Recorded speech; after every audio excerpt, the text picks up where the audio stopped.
For this video, I am going to teach you how to change your control center in your iPhone once you have updated it into iOS 18.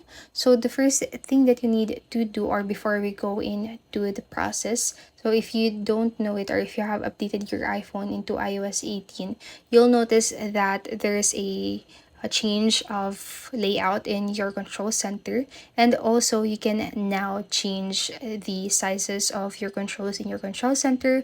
You can rearrange them and you can add and even remove much more controls in your control center. So I'm just going to show you how you can do that. So first, I am going to show you how you can rearrange your controls here. So just long press onto any blank space that you have in your control center, and the minus icon will appear on the left side part of your screen. So what you need to do if you want to rearrange them is to simply drag and drop your control center one after the other. So for example, I want to put my camera on the first option, or I want to make it the first option.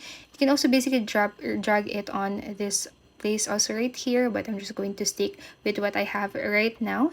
And now we can also resize your icons or your controls. So you can do that by basically dragging the corners of your controls just like so.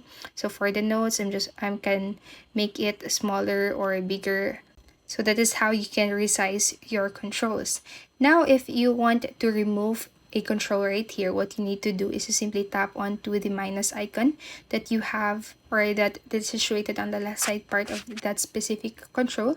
So for example, I want to remove my flashlight and also my calculator out of my control center.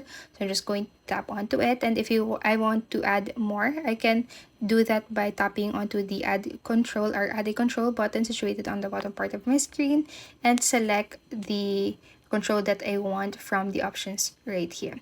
So you'll have more options, and for example, I have here a app cam scanner, so I can also add the different features of it in my control center.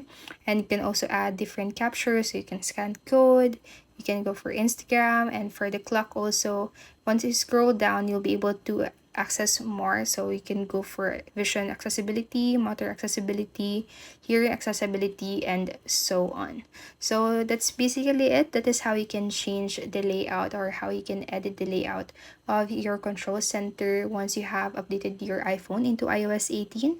So I hope this video helped you, and if it did, please make sure to like, subscribe, and hit the notification bell button. Thank you so much for watching, and have a great day.